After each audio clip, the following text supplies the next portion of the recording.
They're not so united. They're just, Yeah. business. Yeah.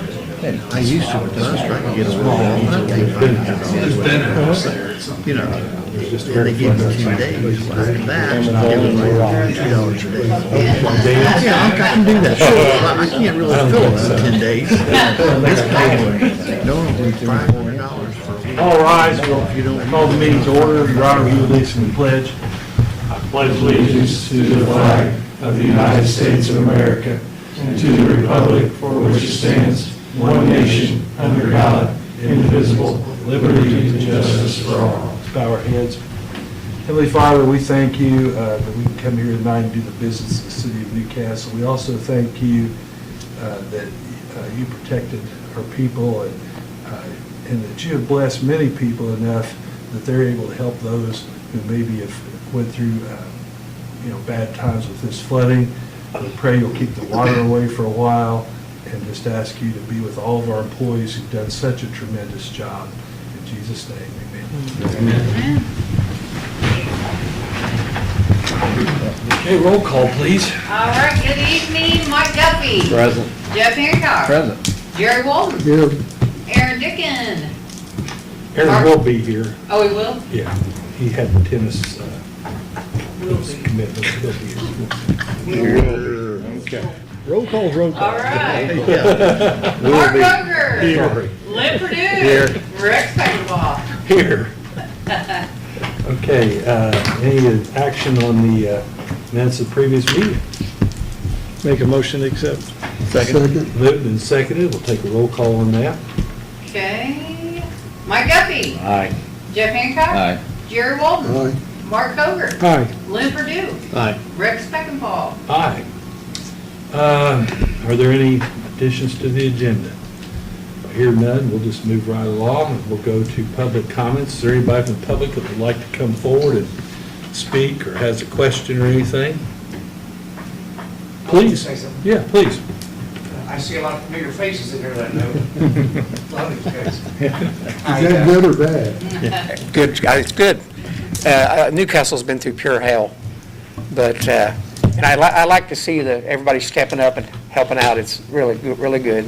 The reason I'm up here, and I never had been to one of these meetings, is I moved to 931 Broad Street, right beside that bank down there, and it's been a pure hell.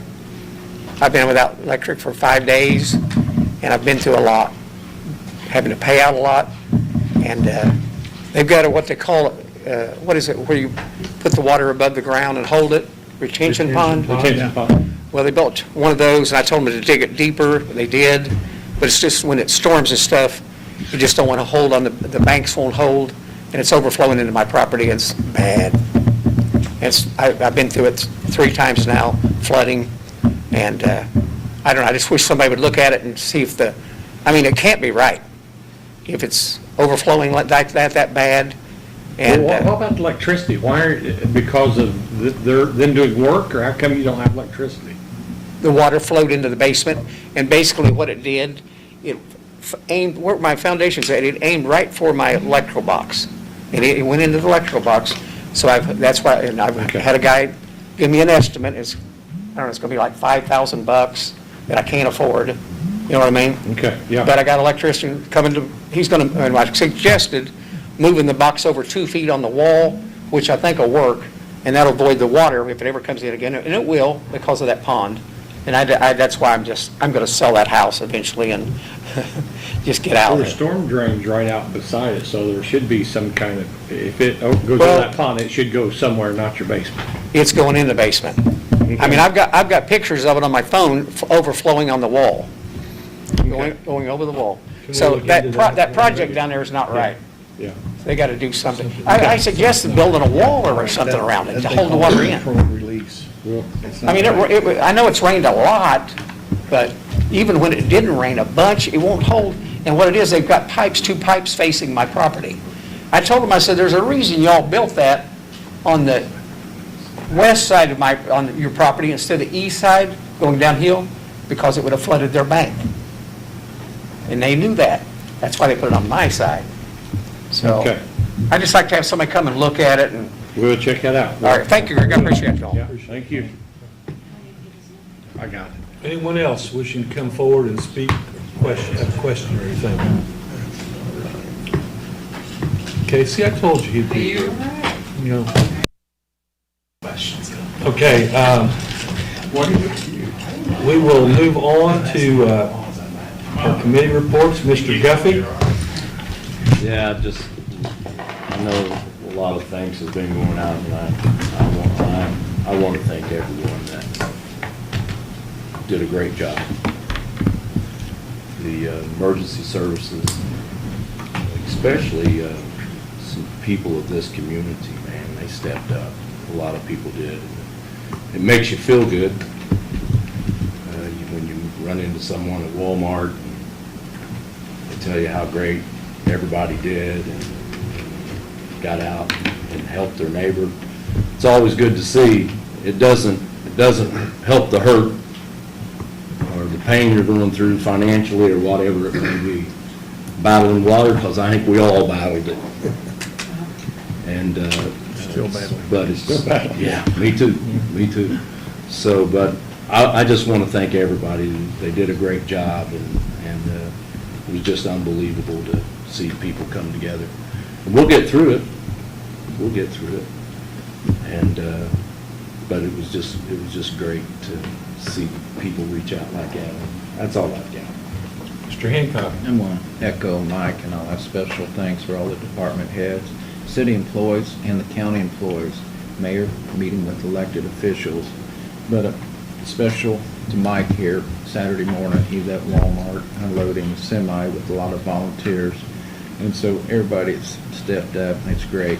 Someone we forgot about a lot is postal employees. Be out in that rain and all that. We always take it granted, but that was a miserable day for them to be out working. So that's all I've got, Yarma.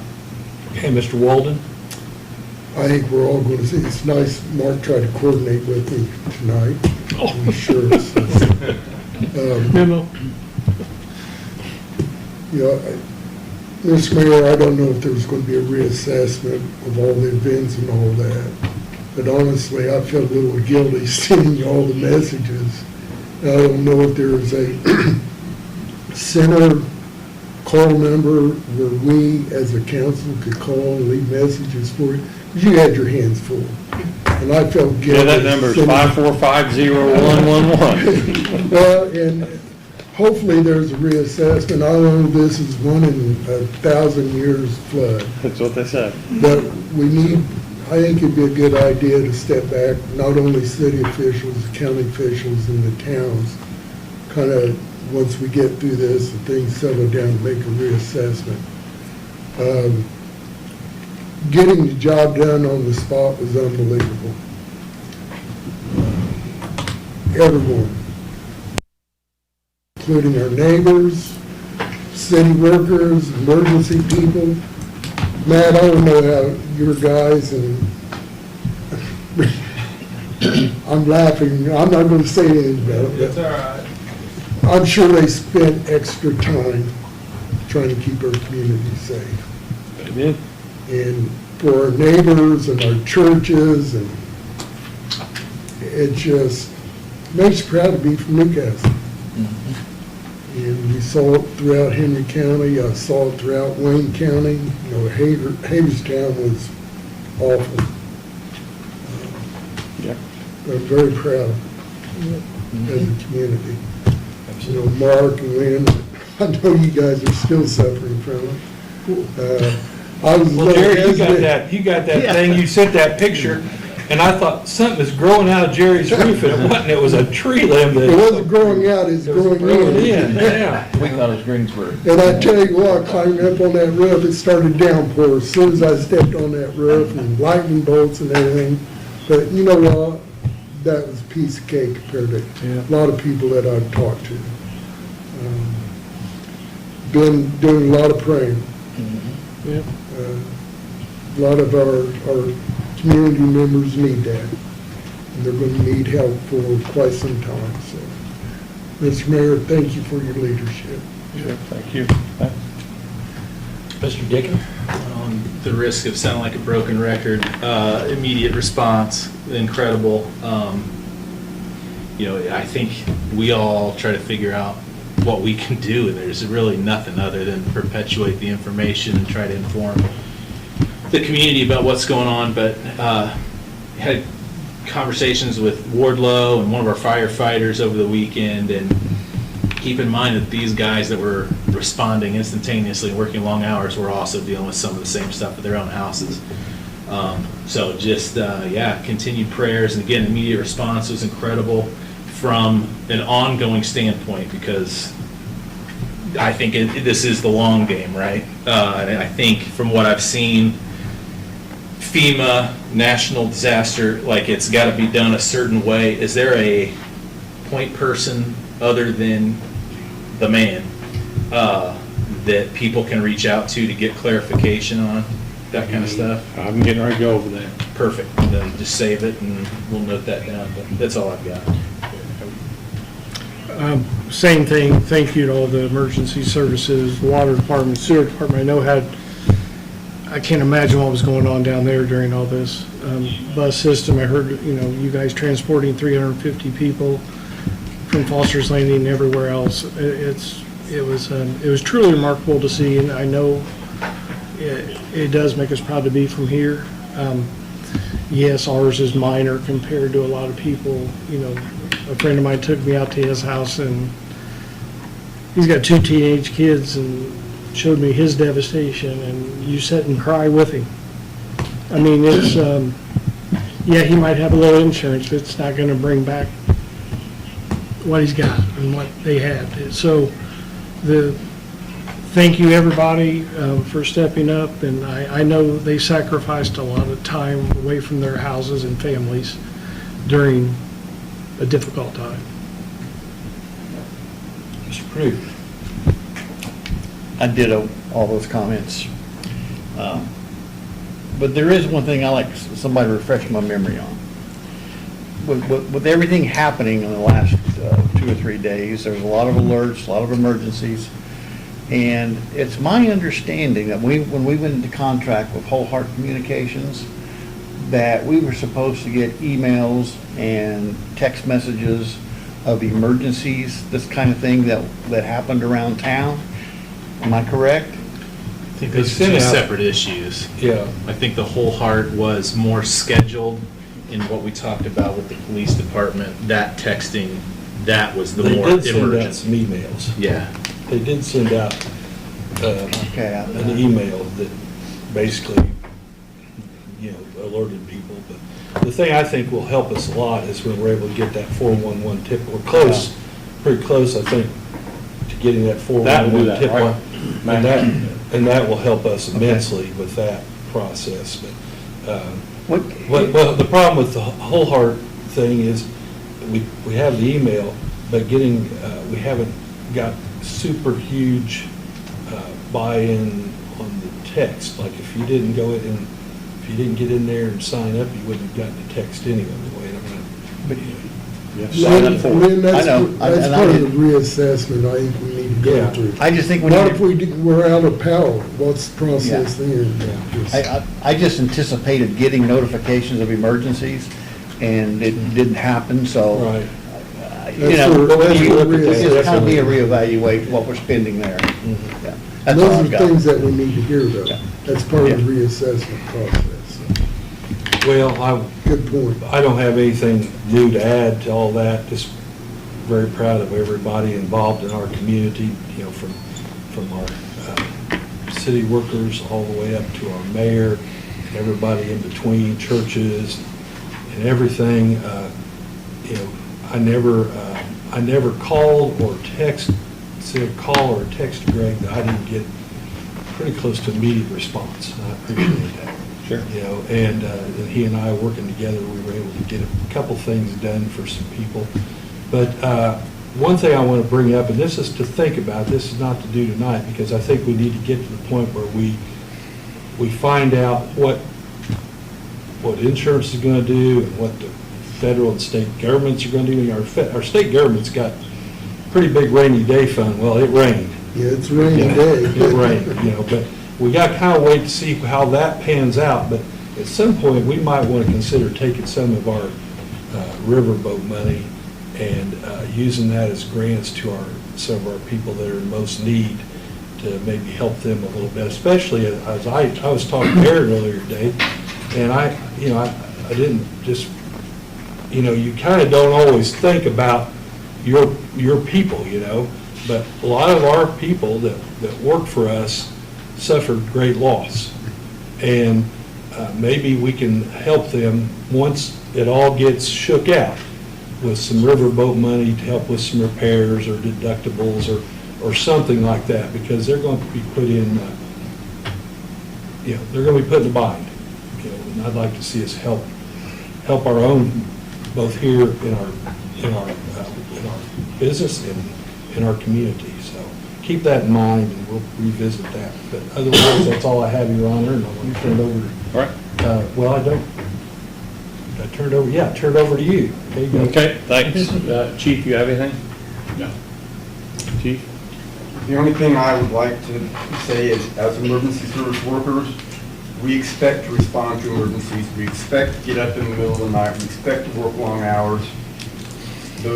One of the departments that doesn't expect that but stepped up big time was Doug's department. The flood out at Foster's Landing, I think he had 3 buses out there, and it might have well been 300, because every time I turned around, when one bus was full and pulling out, another one was pulling in. Those people didn't have to stay out in the rain very long at all. His crew loaded them up, backed out. They had to drive through high water to get to us and get the people back out. And we're used to doing that. His crew is not, and they did great. You did great. So, thank you, Doug. Appreciate it. Great job. That's all. Thank you. Chief? Ken? Mike? No, sir. Dick? I don't have anything else. No, sir. Anything, Doug? Okay, all right. Greg? No, sir. No? No, I don't. Okay. I think, Mark, the number just through the bus department ended up being over 375 people that they relocated, and that's to Muncie, to Greenfield. We filled up Newcastle in a hurry. So, I mean, literally, they were making trips out of town, even not just to our local area. But fire, police, EMS did a great job just immediately. The people that we had to evacuate, if we would have waited a half hour, waited an hour, it would have been too late. We were inches away from just going too far anyway, so I'm real proud of how quickly they reacted. I have never worked really close with EMA before, but Troy Jester's kept everybody involved and kept everybody informed. And the people that never get enough thank yous is the 911 people. And when I'm in their departments and I hear them come on the radio, I get so frustrated. I can't hear what they're saying. They talk so quick, but they seem to understand it just fine. But the 911 people, they were just slammed. I mean, just slammed. They had to just be turning in circles down there. There are no humorous points to what has happened this week. At 2:30 Tuesday night, Road 3 really starts filling up, and I want to be very, very clear. I've been against it, they've been against it this whole time. They have left Road 3 down 2 inches to all the drains. This problem did not come from Road 3.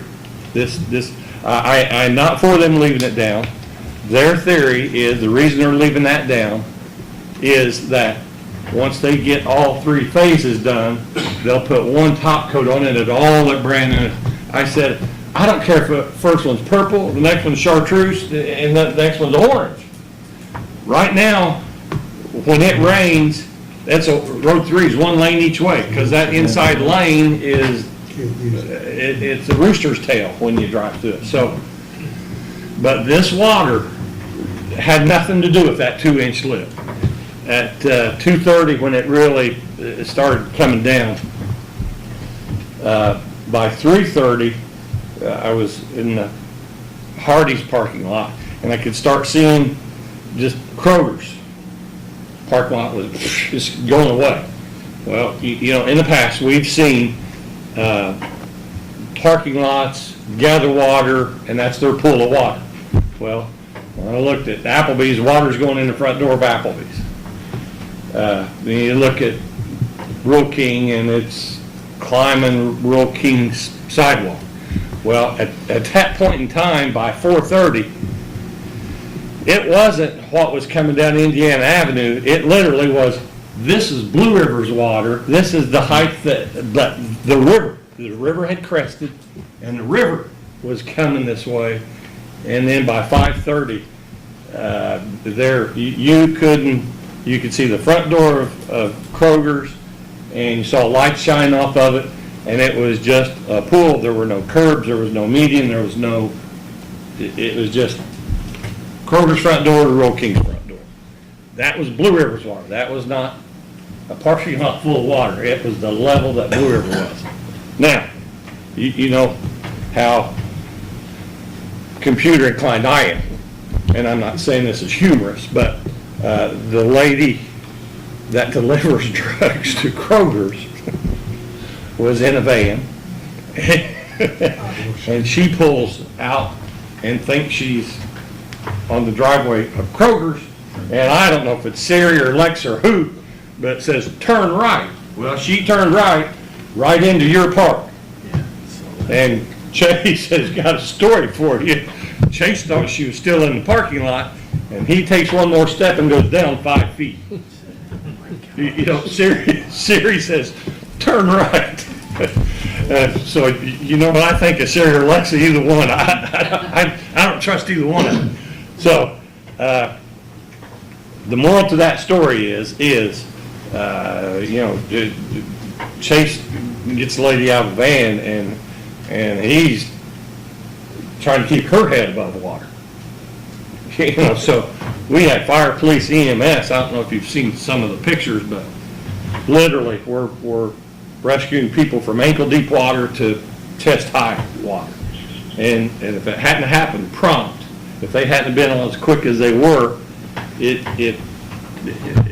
could have been bad in a hurry. So I want to set I've taken so much heat and comments about Road 3, that lip. I don't like it. I'm not for it. I've always been against it. All they consider about it, it's going to be pretty at the end, but it's dangerous right now. On a normal rain, it's dangerous. Greg, it's about them, it's not about. Water can't flow into it. But all this water is not, it was on Facebook that all this water was because of that 2-inch lip. This was, Blue River had it crested, and it came this way. So, you know, really, there was, Rural King called and says, is the city not gonna come down and pump out our parking lot? Where we're gonna pump it to? Yeah, we're gonna put it back in Blue River? We're gonna pump it one way, it's gonna come in the other way. You know, so it was, my whole life have heard of engineers talking about the 100-year flood, 100-year stage, and then middle of this past week is the first time I ever hear them talking about a 1,000-year flood. I've never heard them talk about 1,000-year flood before, and now they're saying that we got 15 inches and that this was a 1,000-year flood. So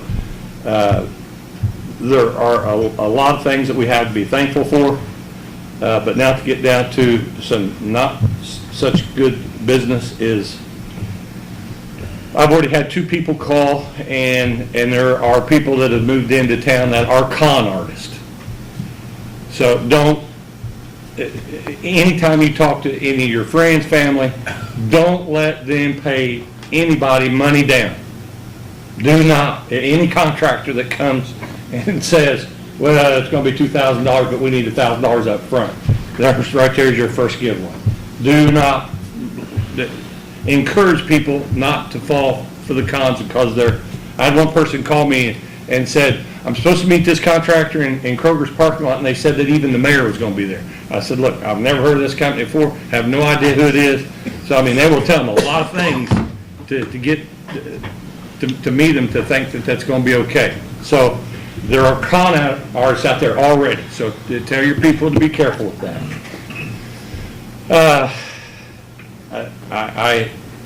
am gonna hit some nerves, but this is reality. Our trash pickup the ordinance is to pick up household goods. So if anybody has the 3 items, we are gonna treat the 3 items, they need to call in and pick up like they have before. If they have some wet stuff, we'll pick up 4 trash bags extra. But unfortunately, we don't have the manpower, we don't have the equipment. If somebody's taking up every carpet in the house, easy chairs, couches, beds, we don't have the manpower, we don't have the equipment. We can't pick all that up. And I've already had phone calls about that. So is there something other cities have done that have been flooded? Can we ask for assistance, for help to come and pick up trash? Not, and find out a later date of how to pay it through maybe a federal grant or something? Yes and no. Okay. Everybody surrounding us is in the same boat with the hole in it that we are. All the trucks and. For instance, like in Missouri or someplace that floods all the time, or quite frequently, somebody at the state level has to know something that we could ask for. I mean, for this particular instance, I mean, you would think another community has obviously went through this. Many. They could at least tell us what they've done. Yes, I mean, and maybe they have a great suggestion, and, maybe you, Connersville, Cambridge City, Muncie, Anderson got hammered too, so, I mean, and now it's going downriver, so. The only feedback that I've had on that is that they hire private contractors to come in to haul it off. We would have to turn that into FEMA to try to get reconciled on that.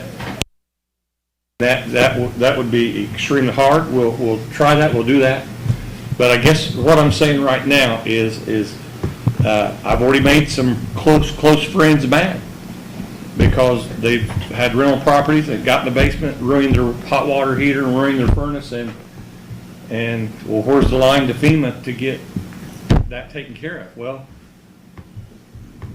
you gotta talk to your insurance company first, and FEMA is gonna take care of bridges, roads, buildings damaged. They really don't take care of the household goods. I hate it, I don't like it, but that's the reality is that instead of expecting state or federal money to replace a hot water heater or a furnace, it's not very likely. It's not going to happen. And for us to lead somebody on and tell them that it is going to happen, it's really not going to happen. You need to work with your insurance company. Here's another stitch of bad news. Less than 5% of America that has homeowners insurance has flood insurance. The insurance company will never try to sell you flood insurance. Well, honestly, this isn't a flood. This was Mother Nature, if you really get down and think about it. Well, So, I mean, I get a good lawyer. I can't control it. That's where they need to work with their insurance agent. Yeah, I mean, And not us. So you really don't, you did get flooded, you got at rained on. At this point in time, I know exactly what you're talking about, Mark. We talk about our friends that have, Well, I mean, I'm not gonna set mine out the curb, I'm gonna hire a company, but there's a lot of people that can't do that. And, It's just something. it's gonna sit there for a long time. and if it sits there and it's moldy and stinky and, I mean, It's what we'll be faced with. It's gonna happen. I mean, and it's not, I think it's. it's not our fault or their fault. I reach think we out. just need to come up with a remedy to. Well, couldn't we, and we've talked about this years ago, about having a central location that had dumpsters, and we didn't like that idea because we were afraid contractors would abuse it with their junk. but could we temporarily set some dumpsters somewhere at a location that residents could take? Like, I haven't started cleaning mine out yet, so I'm gonna be over 3 bags, I guarantee that. So, is there someplace we could take that to? Okay. I think that might help. They do that in Some Russia. people don't have the But- ability. I do know that. Yes, it's Right. getting ready to happen. The ones that You can, could alleviate some of it. yeah. Actually was in the meeting today, and I talked to the county. The city owns 20 acres out by the state, the county garage. And this is stupid. I speak what I think. FEMA will pay for what we take out there, so if you hire somebody to take it out there, but FEMA says if they're involved, they want us to take everything out there, then they want to separate the household goods, the wood goods, the chairs, the beds, and then they will pay to take it to the dump. So we can take household goods out there. You can hire somebody to take them out there. So they're not picking it up, but we're going to provide 20 acres to take it to. And then FEMA, we're going to touch it 3 times. Taking it there, separate it, then hauling it off. I don't understand it, can't explain it to you, but that's how FEMA, is that Yeah. what they said today? So we're going to provide 20 acres that people can take this to. Okay, so you are gonna do that, and it'll be marked where they can pull in. Yeah, we'll go as public with it, and it'll be sent to you guys to send to anybody, be in the paper, be Okay. everywhere we can possibly put it. And is our disaster relief from the state and the federal government tied, because from my understanding, they like track that kind of stuff. Is that how they're determining how much we're gonna get in disaster relief? Yeah, Because if that's the case, We have to track everything. I would assume we wanna prioritize communicating that so that people can take it out there themselves. We don't have to touch it that time. Have it marked in those different, spots, and then just let FEMA come and go as they please on that property. Yeah, now, I don't want anybody to be dismayed. Here's how FEMA works. We've already fixed 2 of our, one of our bridges and one of our sinkholes, and we pay that bill, and then they will reimburse us back for that. They don't they don't write us a check. We think- Immediately, right? Yeah, right, yeah, that quick. So, if we take stuff out to this 20 acres and it takes months to get that to the landfill, then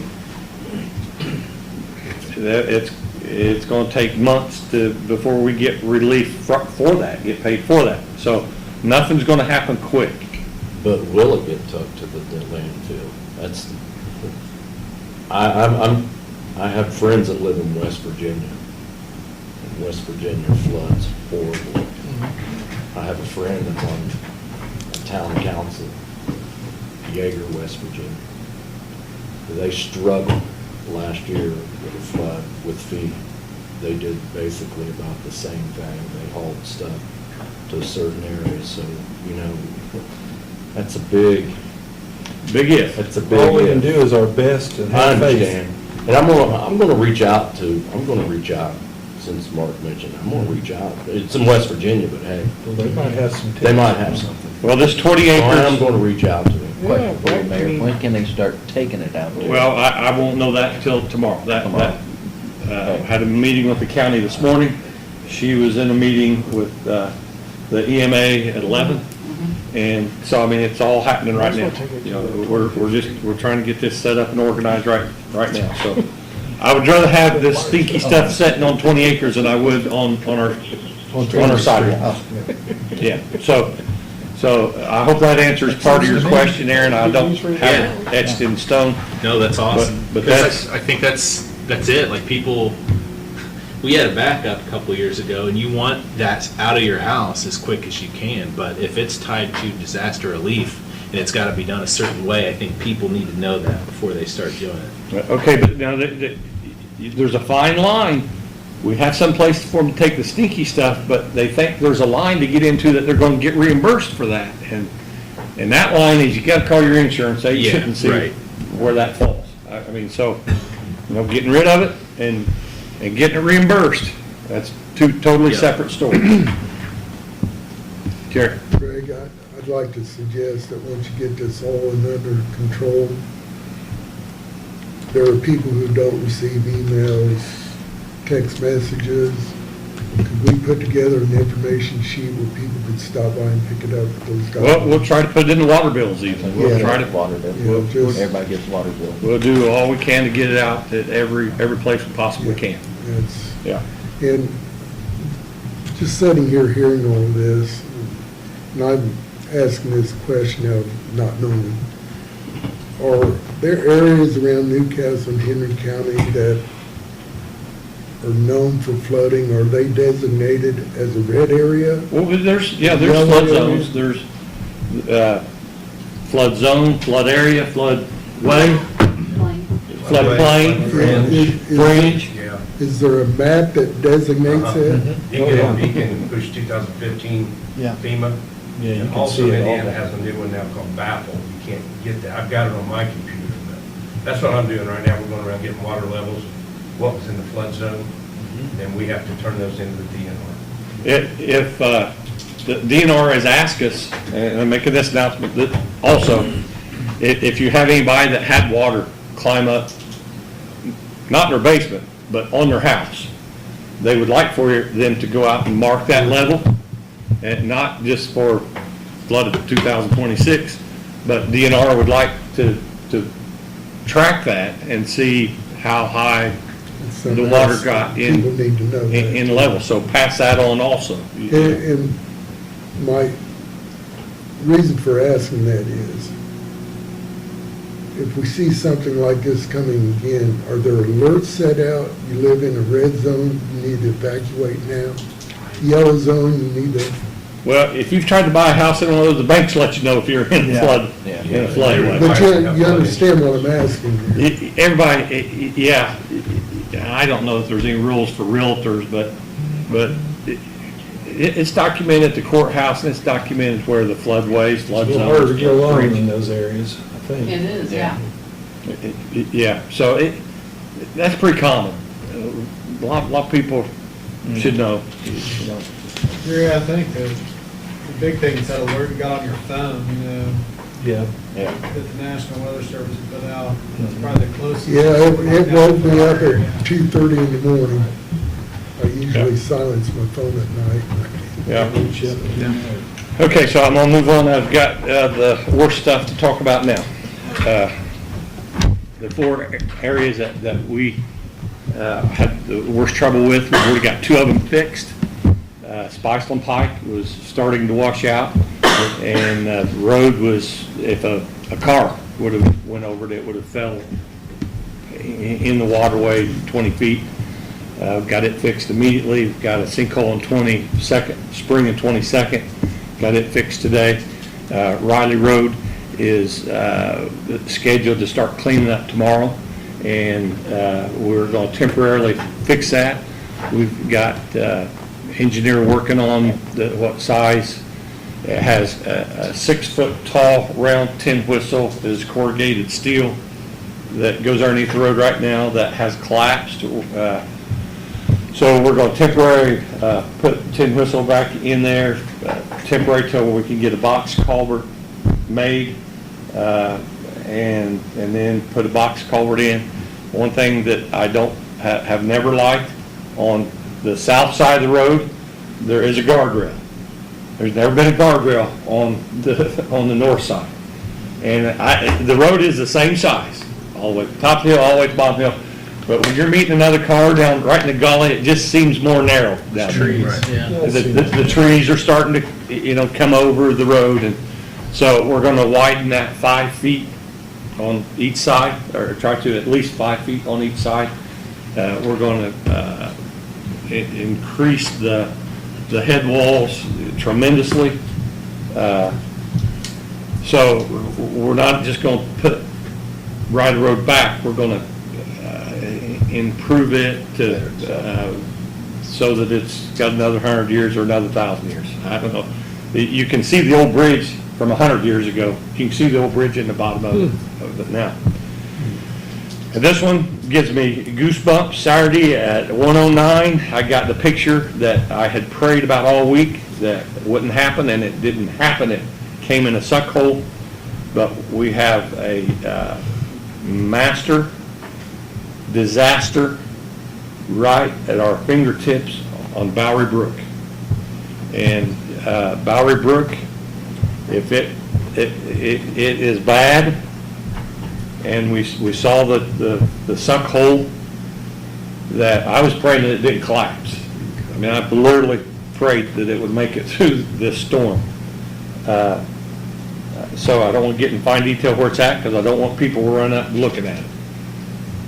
But if this would have collapsed over this weekend, everybody from 15th Street on the east side of 15th Street, from Sunnyside to Hospital Heights, would have been evacuated. Because there's storm sewer and there's raw sewer in that. We have absolutely no idea how much raw sewer goes through that. But I'm just telling you, that would have filled a third of all the water that was at YMCA and on Road 3. A third of that comes from Sunnyside, the Armory, and goes behind the YMCA and goes to Blue River.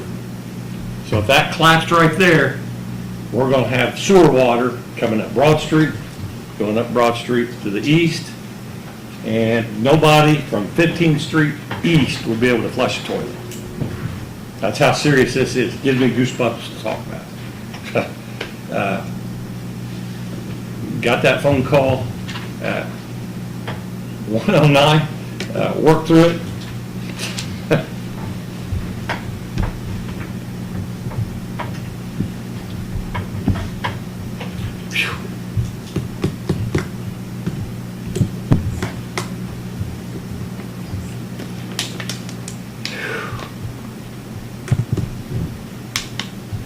God watched over us on that one.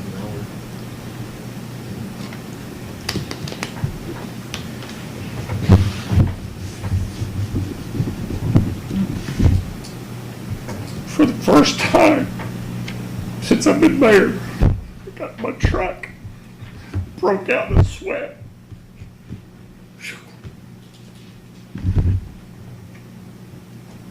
Thankful that it didn't give away. It would be a master catastrophe for us. So, it's high on the list. Bowery Brook was a brook. And back in the day, they took brick, glazed block, and built an arch.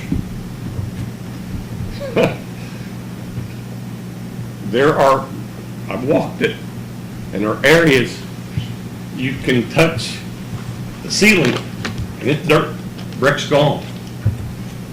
My fear that it just collapses. If it collapses, it's like I said, 15th Street, that way nobody flushes the toilet. So, when we're talking multi-million dollars that we don't have to fix it, so this has got to be a FEMA, a state, and a federal project. We dodged a bullet. So I have feared this, and it didn't collapse, but we've got to get it fixed before we get another major rain. Greg, do our representatives know this? Have you shown them? Our engineers and, no, it had to rear its head, and it reared its head just enough for me to present it. Now we're presenting it, and I'm talking about, you can't go in and fix it. We've got to rewrite it and build a new one, and then terminate the old one. And it's 6 foot wide. You could drive a Volkswagen from way on the other side of Grand all the way down to just about the YMCA. You know, I mean, it's that big. That's what county, state, and federal government's for. Well, that's Supposedly. that's what they're for, so, yeah, when they asked me in the meeting with the governor, what do you need? I said, I need infrastructure money, not road money to make my roads look pretty. I cut them up next year to fix water lines and sewer lines. I need money for infrastructure. So, first time since I've been mayor that I literally broke out in a sweat after it sunk in. I thought, you know what, we just dodged. I'd never done that. First time I've ever ate Tums. Ate half bottle of Tums. So, it's a big issue. And we've got to address it. And, well, we're going to. So, this last part of this has not been a pleasant conversation, but I hope I answered part of your question, Aaron, about what we're going to do is create 20 acres to take it to. Then they're going to separate, sort of, haul it off. And when we get these projects done, we have to hand them the invoice that we've paid before they're going to pay us back. But the Bowery Brook is so big, we don't have that money to pay for that. They have to step in and help us do that. This is absolutely, the tornado of 1917 would have been, on Lincoln Avenue, would have been minor compared to this catastrophe.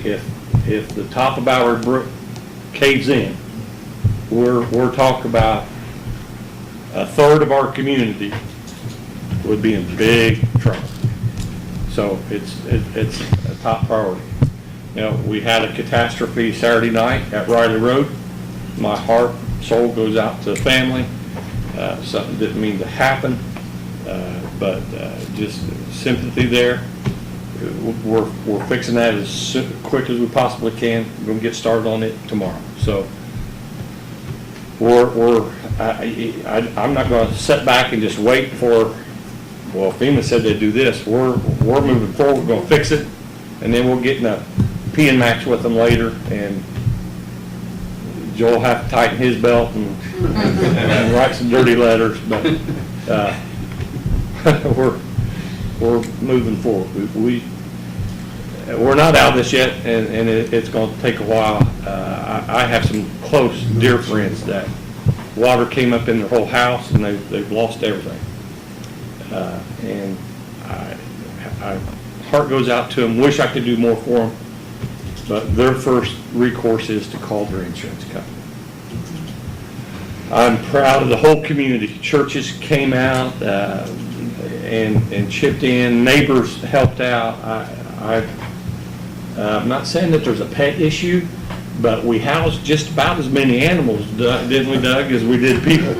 The family of 3 had 5 and 6 animals in a lot of cases. I mean, it was surprised me. But I'm sorry to be so blunt and so harsh about it, but I've told you exactly how it is, and we've got some tough days ahead of us. Greg, that's how it should be, though. You ought to be upfront and honest and wholehearted about what you're letting us know. So we've got some hard days ahead of us. When I say us, I mean the community. Now, I will tell you this, have been very excited. Ashley's doing, and Shirley's doing a great job. We were in the situation where I was hoping, looking good, that we could pay insurance totally off by the end of this year. We may have to use some of that money and may have to take insurance into next year. So hopefully not, but if we have to, we're going to get our problems fixed first. So it's not money. The insurance money is not money that we don't have. It's money that we're committed to. It's our own money. It's our own money. Yes. And so if we have to scoot that back a little bit and take care of some roads, that's what we're going to do. So, you know, I don't know if we need to vote on that or not, or if it's. I don't think unless you have specific numbers. But Keep in mind how many millions we were, quote, in the hole in the insurance fund at the beginning of the year. So, I mean, to even have that mentioned as a possibility is great, because I think most of us at this table expected to carry it in the next year anyway. And now, like you said, there's more priorities. I would love to, and, you know, maybe all of us need to just ask Chriswell, but NDOT's right there, you know, doing State Road 3 work. Can they do an emergency change order on that culvert and write it off as, you know, flood relief? And I mean, same with Bowery Brook, because it is gonna be so much, but like, I would just, I think the thing that always stays with me, that Senator Lysing told me, was the state's got the money, Newcastle's just gotta stick out their hand. And, you know, time and time again, we pull ourselves up by our bootstraps, because that's what this community was built on. And I think maybe we just need to have a list of, I hate to say demands, because that doesn't sound very friendly, but high priority issues. Say, you gotta help us with this, it's gotta be tomorrow. Yeah. Exactly right, they're high Yeah. priority issues. Now, I will tell you this, Corey Chriswell, I've been in touch with him every day, and Jefferson Shreve sent me a text, Friday or Saturday, I'm barely sure what day today is, that he spoke with Secretary of State and spoke to President Trump to get relief for Indiana. So Congressman and down have been in contact with me pretty much every day. So, you know, they are going to bat for us. It's good. So this Just gotta is, see it. this is going, yeah, it's going to be a fight that we've got to get the invoices in front of them. Yep. And get our needs in front of them, and squeaky wheel gets the grease. Yep. So we're that's where I going to think be screaming. when we're looking what we can do, I think that's what we can do for you and the administration, is we can make those phone calls, we can communicate to our neighbors. I think that's just, I mean, filter it through us, because I know you are everywhere, both mentally and physically and emotionally, and I think that's a way we can kind of shoulder part of it from your office. I appreciate that. I spoke with Corey on Friday, and we had a long talk. And I think he's understanding. I think, you know, the ball's gonna roll, but we need to stay on it. Yeah. Period, period, man. Well, Corey Period. does- Jiggle their chain. Period. Yeah, I mean, he's right in there, and Corey does. Yep. He knows. He's everything that all of us. So, any other questions, any other comments? Appreciate all the info. Well, you can call anytime. We'll work through whatever we have to work through, but it was great to see our community come together at every stage, and from churches to neighbors to. You know, there were a lot of honest contractors out there during all this too. Yep. And Right. they don't let them Right. go unrecognized, Yeah. and we all know who a lot of them are. You know, there's a guy showed up next door to, a lady that lives next door to me who's a single mom, and just treated her like gold. I mean, and could have gouged, and, but, Yeah. you know, it just helped her, and I know there were many, many like that, and Yeah. that means a lot. And there was some that didn't charge a dime for it either. There's a son that didn't charge a dime, and, you know, Sure. that's involves the community The too. answer was, I have the equipment, I have the time right now to help out, and that's what I'm And gonna a do. lot of them did it, I tell you. Yeah. And I have no idea how many people have went through the trustee's office, but the trustee's office has just worked triple time and Yeah. have served a lot of people. So I know I wrote down a bunch of things. I know I'm gonna leave a lot of people and businesses, and all kinds of businesses have been bringing pizzas and food to professional services, and we appreciate that. Donating totes, I mean, Yeah, everything. yeah. So it goes on and on, and I'm proud to be from Newcastle. Yeah, sure. Turn back over to you, Mr. Okay, President. Mark. We'll move on to our business. We're on ordinances, third reading, it's 3979, establishing a new chapter 79 of the city code regulating the use and operation of mobility devices. I move we pass that on third reading. I'll second that motion. Moved and seconded, any discussion? Hearing none, we'll do roll call vote. Mike Guffey, Aye. Jeff Hancock. Aye. Jerry Walden. Aye. Aaron Dickens. Aye. Mark Koger. Aye. Lynn Purdue. Aye. Rex Beckenpaul. Then we've got ordinance 3980, amending the traffic schedules and reducing the speed limit on South 17th. Move we pass that on third reading. I'll second it.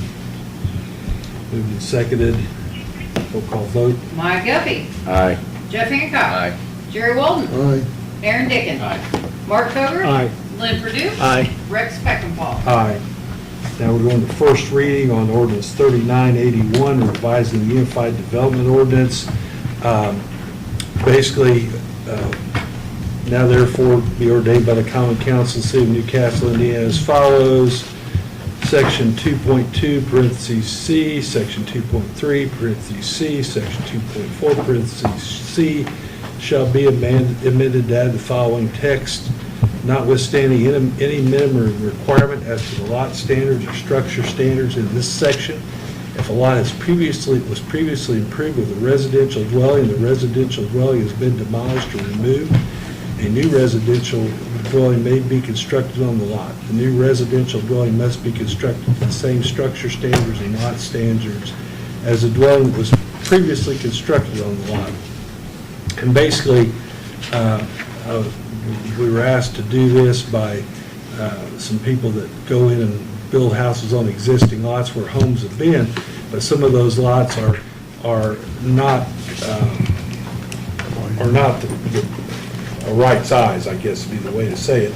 But then they have to go through all kinds of hoops and everything to get to where they always get to build on it. They got to go through all these hoops, and it takes them a long time. And by putting this in there, if it's had a house on it, they can come back and build a house on it.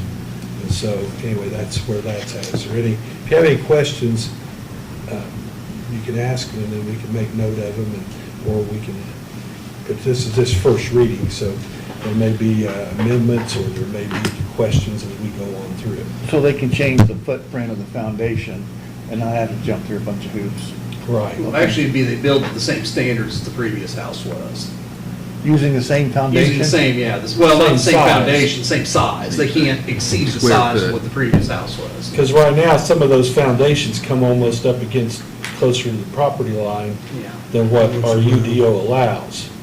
But if you went into where the property line, if you went in, tell me if I'm wrong, but if you went in legally to where the UDO says you had to go in, then you couldn't build a house there. But there's always been a house there. Yeah. Yeah, So, that's what this intended to cover, where houses were built, torn down, lost in fire, and then you can rebuild essentially the same footprint of the house that was once there. Okay. And we've got guys, Ed Hill and Jeff Ray and Jared Cash, Right. they're doing that now, but they've had to go through kind of a longer process where they could get something done a little quicker if they Yeah. do so. Some of our lots from the land bank when they're sold. Right. Okay, oh, And this will have to go before the planning commission to get a recommendation. that's too, after our since- second reading, Yeah, right? correct, yep. Roll call vote. Ms. Sucker. Anybody make a motion? I'll make a motion for Oh, 3981. I'll second. Okay, moved and seconded. You got it. Mike Guffey. Aye. Jeff Hancock. Aye. Jerry Walden. Aye. Aaron Dickens. Aye. Mark Koger. Aye. Lynn Purdue. Aye. Rex Speckenpaul. Aye. Okay, then we come to 3982, prohibiting the extended parking of recreational vehicles within city parks. Basically, this one defines a recreational vehicle, and the major part of it is no person shall park a recreational vehicle within a city park without permission of the superintendent, Department of Parks and Recreation, or the Board of Public Works and Safety. And then C, the registered owner and any person in possession or control of the recreational vehicle that's in violation of this will be fined $50 for each day that they are in violation. And I would move we pass this on first reading. I'll second that motion. Any discussion or questions? Yes. Why are we limiting that just to the parks? Well, that's exactly what I was gonna say. Well, Like I say, city property. I Yeah. mean, they could do that at 1400 Plaza. and I don't Yeah, I know see them in if park on driveways, 1400 or Plaza. they're plugged in, I see them on 15th Street. Well, we don't have to limit just parks, but I think on a street or something like that, we'd have a hard time saying you can't park in there, period.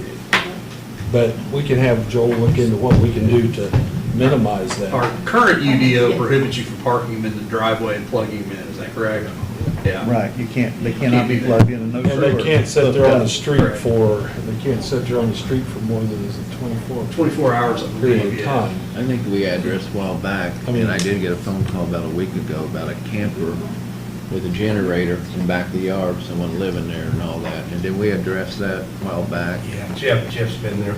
Okay. But we get it, and we get in the problem, I mean, we can't, I don't know how we can say you can't park one on a city street. But we get in the problem because we say 24 hours, but then somebody moves it and brings it back and, you know, puts a burden on our police department because they gotta try to figure out if it's been there 24 hours. But no, I'd be open to something that would affect that if we could come up with something. I'd like for it to say city, all city properties, actually. I mean, That could be, yeah. 14 Hair Plaza, Agreed. Yeah, city parking lots. Okay. and we wouldn't want it in the library parking lot. Or around the arts park. Right. I just was, when we talked about, I talked to Mike's suggestion initially was just no. And then I said, at least with the permission of Parks Department, or Parks Director of Parks and Board of Works, because, I mean, if we have a concert down at the Arts Park, some of those people drive in an RV. They want to park in our parking lot there at the library while they're going in. If we have something at Baker Park, somebody might bring an RV if they were doing the event. So we got to kind of be careful that we don't make it so restrictive that you can't get it done. For example, there's going to be a Miracle League Diamond out there. There's a nice big parking lot out there. Is somebody going to come with their RV to Maybe make a special dance then. But I think we need to look at it. I do think we need to look at it. Could we, in those circumstances, you know, the goal is here not to have Cousin Eddie, you know. Absolutely. You know. I had a cousin. So, you know, could we not have required them to purchase permits or something? Well, If- the only thing I gotta say is if somebody, and I'm not saying you're not right, Lynn, but all I gotta say is if somebody, let's say somebody comes out of town to see their cousin play in the Miracle League, and they drive an RV up here. Well, they're in violation of the law if they pull in that lot. But, I mean, is that how we want to be? I don't know that that's how we want to be. I think the ordinance there reads extended parking. Yeah, in my mind, I think we're catching watching a ball game or if they're there for a concert. I don't know what's going to It's say anything. extended parking. Well, I think so. yeah. But that's fine. Then we got it covered there in that respect. I think there's got to be a consideration, because when Rex asked me first, he put in the ordinance that there's, 2-hour parking variance, remember? Initially. Yeah. It's But too hard to, That's Yeah. too hard to force. The police officer would have to mark on the tire, check that out, and then come back, and come back, and come back. What I'm trying to do is trying to make this so it's we're proactive in heading this off. It's not inviting, it's not attractive. If somebody pulls into the parking lot and watches a baseball game, I think we're not going to overreact for that. So I don't know how it can be written or not written in the document. But we have RVs that go from Osborne all day to Baker the next day and back and forth. And we've also had other, like, little campers, and they know they're not allowed to camp overnight because the park's closed overnight, but they're taking advantage from morning to nighttime. And we've also had other people come in small vans and sleep all day or set up camp. And it's just, I think being proactive and establishing something that prohibits that in general.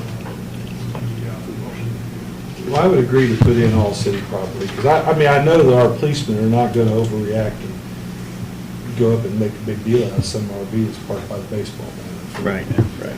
And do I would- we need to vote on it to be amended? Yeah, We'll do the voting now with the bid. well, why don't we have Joel, we can have you do it and then vote to amend it next meeting. Yeah, Yeah. I'll work on So some we'll revised vote on language. first reading, and then we'll amend it by yeah. second reading. Yeah. He'll have it, and then we can propose amendments, so we got the right verbiage. Okay, so let's have a roll call vote. Okay, that's amended. Mike Guffey. Aye. Jeff Hancock. Aye. Jerry Walton. Aye. Aaron Dickens. Aye. Mark Hilgert. Aye. Lynn Purdue. Aye. Rex Beckenball. Aye. That brings us to section are number 3983, which is amending our parking. And this one, a motor vehicle shall not be parked within 20 feet of any driveway, lane, parking lot, driveway, lane, parking lot entrance, or other intersection from a property to a city street. And then it goes on down in number 2 to basically say our officers need to take reasonable steps to obtain voluntary compliance with this prior to issuing a citation. You know, I assume that more or less just telling somebody to ask them, and then if they don't stay with it, then they'll get a ticket. So I would move we pass this on first reading. I'll second it. Okay, any discussion? So does this cover, like, business parking lot that sets very close to the road, and you gotta pull out about a half a car length to look around it? Intended to address, because I think if you remember the last meeting, Lee was talking about, I can't remember what street, he had the people were parked close to, Henry Avenue. Yeah. This is in a business parking lot. Yeah, like an enclosed lot with marked spaces, And I would just the assume width. would not be part of this. Just the layout of the road.